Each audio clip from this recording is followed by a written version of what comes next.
Crazy Dog Audio Theatre, in association with RTE Radio, presents The Salmon of Blackpool by Roger Gregg.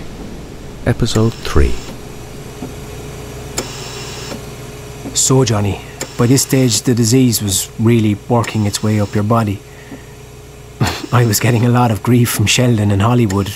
My script wasn't turning out to be the happy, feel-good story they wanted. I was really out on a limb, but I felt it was the right thing to do, to keep on writing the truth about you.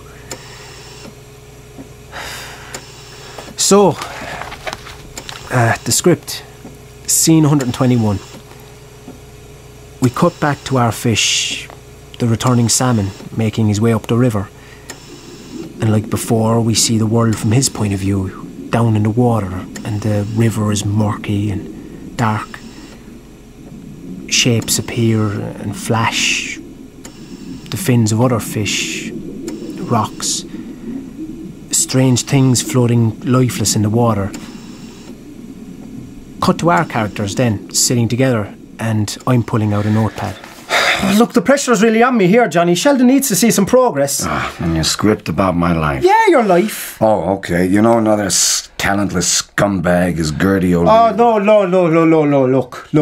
Look, I've written out some questions here. Okay, keep your head on, kid. Just pour me a drink. Put the straw in it. Here. Oh, look, there's no ice in that. That's all right. I'll drink it straight. Say, you like this new cup? It's a special design for people who can't work their hands like me. Yeah. Now, I have a list. Got a handle as big as my head on this cup, huh? Marcella had a bunch of this special stuff delivered, mad scientist crap. There's tubes to stick in me. They're prolonging me, Rich. I don't want to be prolonged. I know, Johnny, I know. Now, my questions. All right, shoot. Did you have a happy childhood? Guess. Where exactly did you grow up? Who said I grew up? What were your parents like? You know, what was your home like? Was it happy? Was it sad? Do you even remember? I try not to. Right. So it was violent then? Was there like abuse? Neglect? Were you very poor? Was that it? Okay. Your career. When did you first know you wanted to be an actor? I was born acting. Well, how did you get into it? I need another drink. Oh, come on, Johnny. Look, cut me some slack here. I've been with you for 14 months now. I've gotten nowhere. I've just been chronicling what's going on with you here, but I need background. Like, I need the early years. I forget the early years. I did. Look, listen. Writing this screenplay about you is a big break for me. Can't you see that? It's my chance to go from making a small film in Cork to making a big Hollywood movie and sorry. So you can sit there and feel sorry for yourself all you want, but I'm going to write this thing if it kills me. It's killing you already. You shouldn't smoke. I know. Gives you cancer. I had cancer. No way. Yeah, testicular cancer. Oh, when? About 4 years ago now. Got the all clear. That's when I decided to make a movie, short film. Good on you. Life is short enough, you got to do what you believe in. Well, you think when you got the chance. Yeah, right. Of course, making the film was so much friggin' stress. You started smoking again. Yeah, right back in the fags. That's priceless. That's great. You're killing me. Here, take the whole pack. Oh, cheers. Priceless. That's absolutely priceless. I love it. I love it. So cancer, huh? The big C. Yeah, the big C. Scary. At the time it was, yeah. Thought you were dying, huh? Occurred to me, but I didn't want to deal with it. Yeah, I tried to think positive, you know. Yeah, they can treat it pretty easy. Yeah, usually if it's cotton time. Lucky for me it was. I had this, lump and it was bothering me, so I went to the doctor and the doctor looked at it and he said, "Yeah, don't worry about that. It's only a cyst." A cyst, yeah. And but I thought no, I knew something was up, doctor or no doctors. Well, I went to London and see my uncle. He's a doctor, and he did tests. The test came back, and it was cancer. Lucky for you, you had an uncle in London. Yeah, if I'd listened to the doctor here, you'd be dead. Yeah, I would. So what did they do? They removed one of my balls. Oh. I'm alive and the other one works fine. Alive. With all the plumbing working, that's the main thing. Speaking of which, Sinead! Sinead! Get in here and sing us a song. Please? That got me thinking, Johnny. Anyway, you look at it, life is short. So short. We gotta use the time we have to do what we think is right. So that's why I kept on writing just what I was seeing. It wasn't going to make Sheldon happy, like. Lucky for me, I guess, Cork is a very small place in every sense of the word. And if you weren't going to tell me your backstory, there was plenty of places to look. One name kept coming up. Donald McSweeney. So these big Hollywood producers picked you to write this movie? Yeah. No offence, like, but how'd you get that? Ah, well, they saw my short film, like. All right, I heard about that, yeah. You made that yourself, right? I did, yeah. How'd you get that together, if you don't mind me asking? I just went ahead and made it. Fair juice, you buy. You fucking showed them, didn't you? Oh, I did, yeah. Only had to max out about 4 credit cards, like, but yeah, I showed him. Like. I'm curious, though. I mean, how'd you go about getting the movie deal? Well, I just went to LA and took my movie around. Just like that? Yeah, just like that. And they saw you? Yeah. Well, in fact, the producer that hired me said that's what they were in the business to do. He said, like, they're always looking for the next big thing, whatever sells, a box office, sure, that's their bottom line. So they watched your film and they liked it? Well, got me this gig. That's brilliant. Yeah. Did you see it? What? My film, Shawnee Boy. No, not yet. No, I've been fierce busy, like, I have a lot of theatre projects on the go and a lot of irons in the fire, like, keeping busy. Cork, yourself. Ah, yeah, sure, yeah.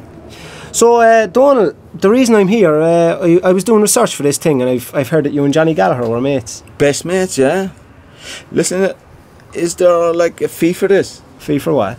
For interviewing me, getting the benefit of my expertise, like, it's only fair, like, call it a consultation fee. All right, yeah, consultation fee, yeah. Gallagher tell you about me, yeah? No. Never? No, you see, that's the problem. He's never mentioned anybody or anything about Cork. But he's here in town, right? Sorry. Answer that. I better take that, actually. I no bother, man. Hello? Yeah? Milk and fish fingers, all right. Okay, look, I'm in the middle of something here. All right, talk to you later. Bye. Sorry about that, there. Yeah, no bother. No, I was just saying, he's fairly quiet about his background in Cork. Like. But he's here in town, right? That's what I heard, anyway. Oh yeah, he's here, yeah. Yeah, and what's he doing? He's resting. Resting? Look, I can't get into it. He's right, but between you and me, like, he's on the cocaine, right? Yeah. Between you and me, yeah, he's on the cocaine. Yeah, that figures all right. Cocaine, probably like Pacino and Scarface, yeah. See, I know him. You see, he's always an extreme kind of a bloke, completely over the top with everything. There's no control with DJ, like. What do you mean, DJ? Dennis John, that's his proper name. You didn't know that, did you? No. Oh yeah, when I knew him he was DJ Gallagher. He didn't like to be called Dinny, you see. His father's name was Dennis. Did you know his family? No, not really. His father was long gone by the time I met him. Oh, he's dead? No, he skipped off to England, I think. You know the way, like. Alright. Do you know his mother at all? Never talked about her. Never. Well, that's significant. Yeah. He grew up just round the corner there from the Constellation Bar near the brewery, Is that right? Yeah. But when I met him now, he was sharing this little ground floor flat with some skinhead bloke on the South Terrace. Awful grotty place. There was a hole in the kitchen wall where the rats would come in and out. And I remember Johnny killed one with a frying pan one day. Oh, they were crazy days, boy. We used to go to the cricket grounds on the Mardyke to collect magic mushrooms and then get out of our heads and go down the Ark. Punk was the big thing then, massive, but. Oh, yeah. So what's the story then with you and him? Oh, well, no, that's a story, all right. We were both actors, about 18 and both going places, no. I liked him, like, he had a temper, but he had a lot of drive, So I put together this little two-hander, a little play, like a show, an Irish thing, and he and I got the money together and we took the show to New York, on stage in the Big Apple, boy. And where'd you play in New York? Well, it was a place off Broadway, intimate venues, like, we wanted contact with the audience. All right, yeah.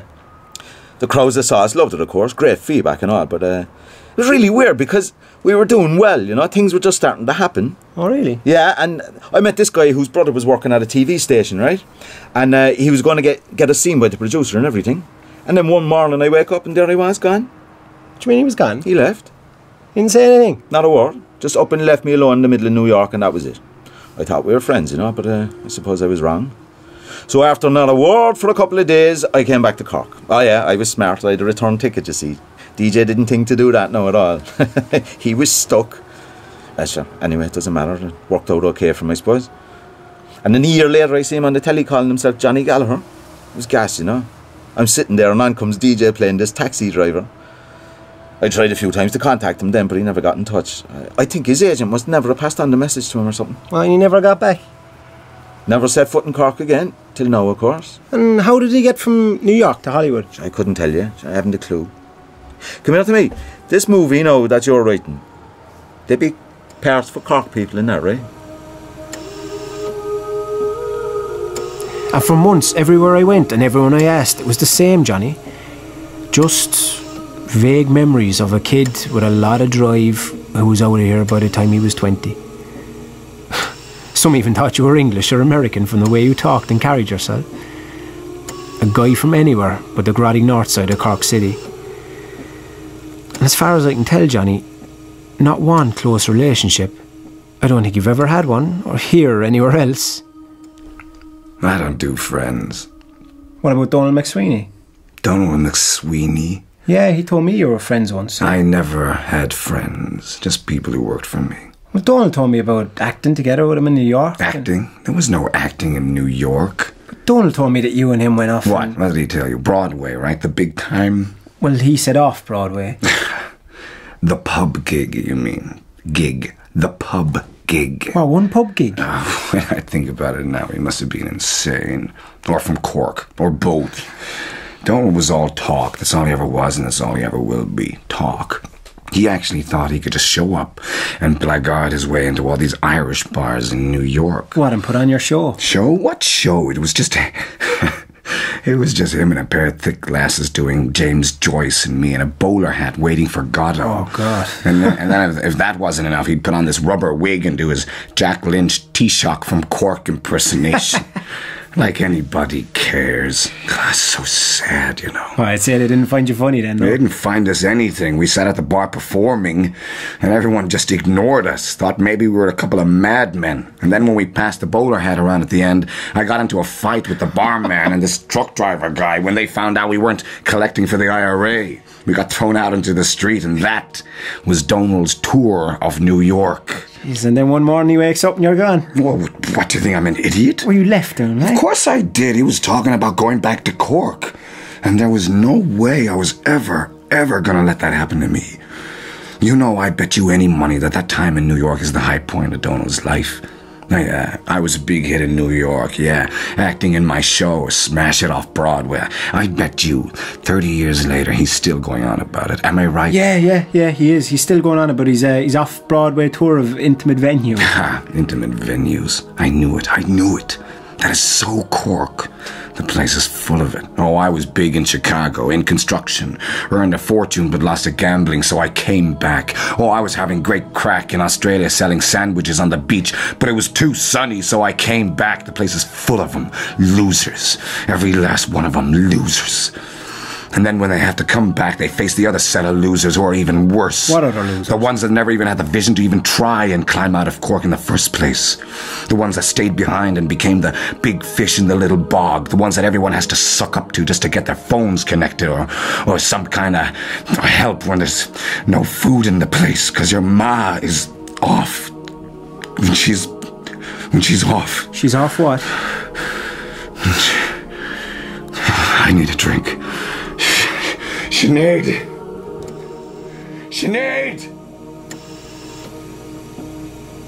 That's when I began to get some kind of sense of what was going on inside you, Johnny. Not the disease, but what really tormented you. It was all pointing back to what made you want to get out. Meanwhile, there was Sinead, filling the place with her songs. You were falling for her, Johnny. Who could blame you? We all fell for her. How could we not? We cut to rays of sunshine, filtering down through the murky water.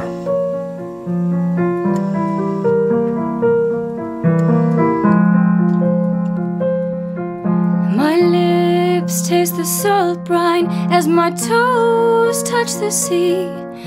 I step from the shoreline to the waves reach my knees. I wade in deeper, I'm going all the way. Your little stream with your little dreams can hold me back today.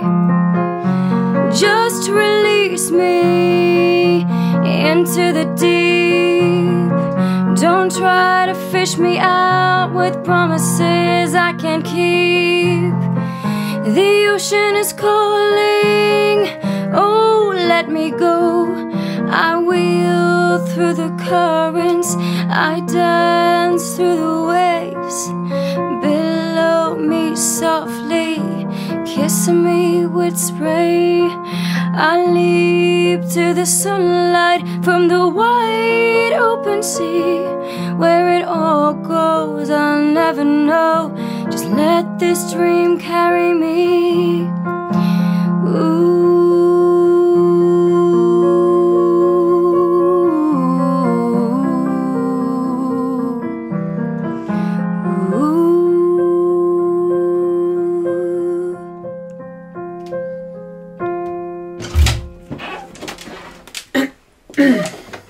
Sinead? Yes, miss? Finbar is here. What? It's nearly 6:30 and I need to see to it that Mr. Gallagher takes his evening medications. Oh, of course, miss. I'm so sorry. I'll just tidy all this away. Whoa, wait, where are you going? I have to go, Mr. Gallagher. Finbar gets really impatient. Wait, don't go, Sinead, please. I'm sorry, I have to. The song, it's a great song. Would you tell her it's a great song? Oh yeah, it's unbelievable, Sinead. It really is. It's Thanks, fantastic. Richie. But I do have to go. Finbar has a big gig tonight. Get him in here. What? Have him come on in. What's the rush? Go on, get him. Doesn't he want to meet the movie star? Isn't that why he arrives early every evening and sits out in that car panting like some kind of Labrador? All right, Mr. Gallagher. I'll just go get him. Oh, he's dying to meet you.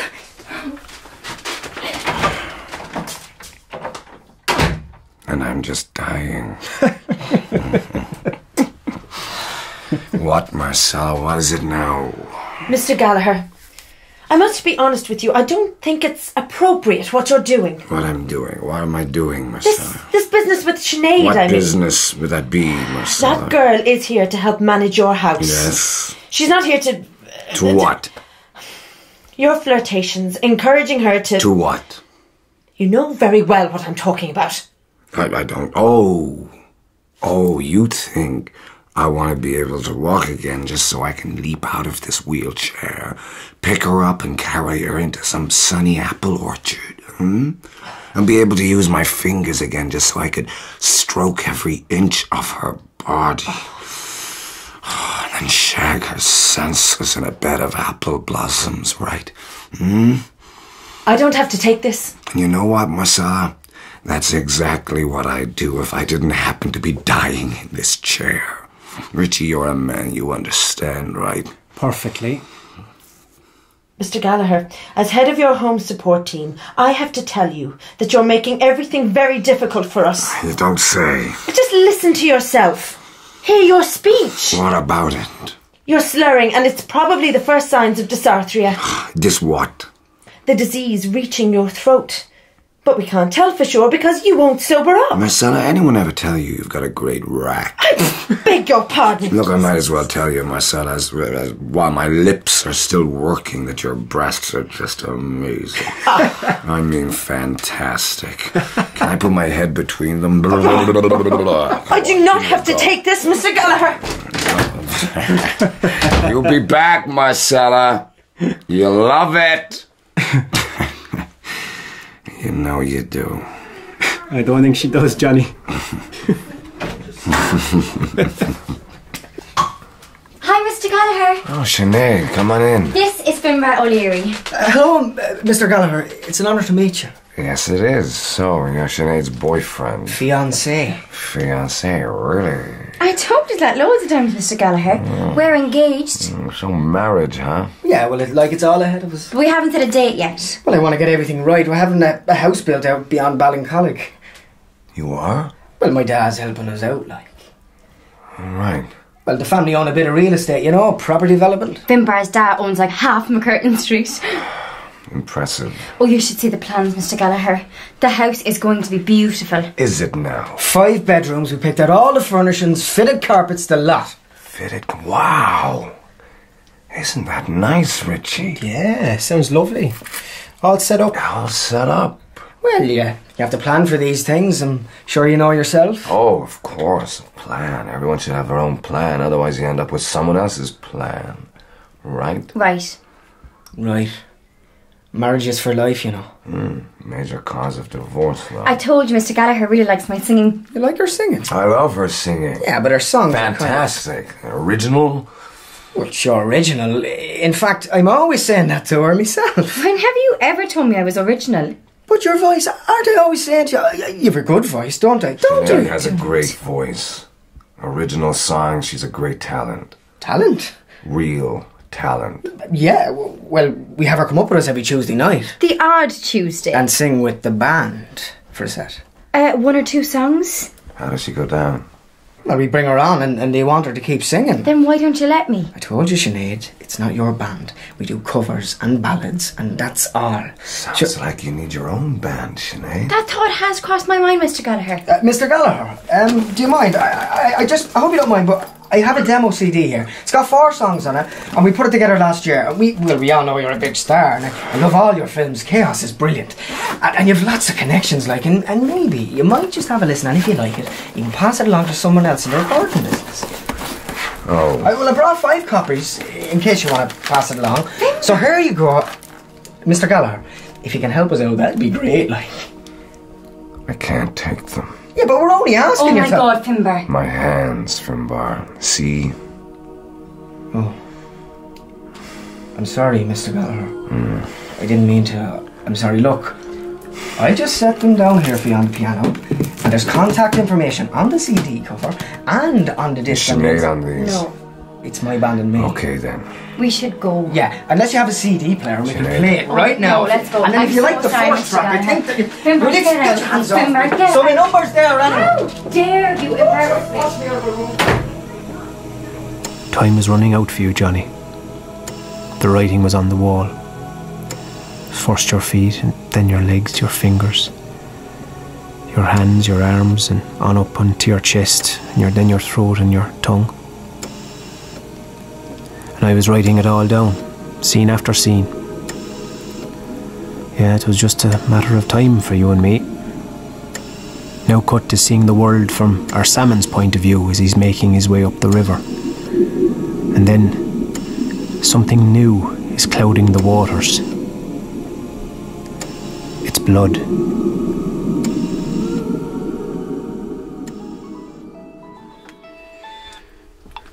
All right, Sheldon. Hey, Richie, you want to tell me what the hell's going on?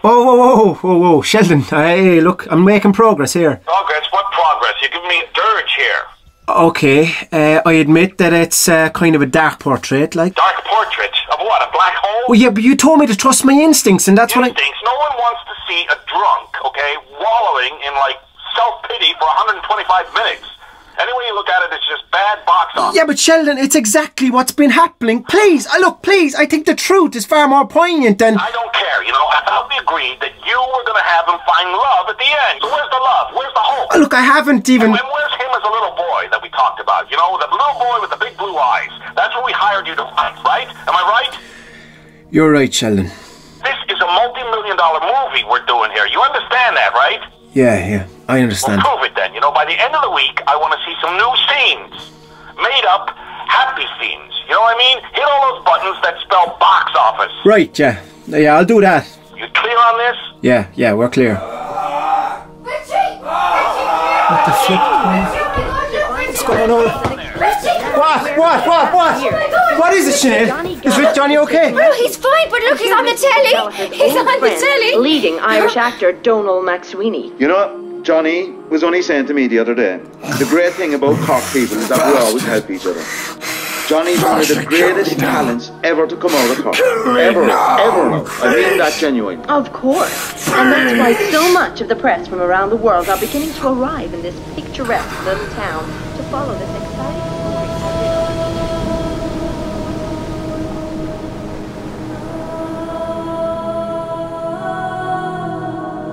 You have been listening to episode 3 of The Salmon of Blackpool by Roger Gregg, featuring the talents of David Murray, Sarah Green, Michael Sheehan, Morgan Jones, Georgina Miller, Liam Heffernan, Roger Gregg and Paul B. Lennox. Our sound engineer was Mark McGrath. The series was recorded on location with post-production in Crazy Dog Studios. The Salmon of Blackpool was written, directed and produced by Roger Gregg. Find out more at crazydogaudiotheatre.com.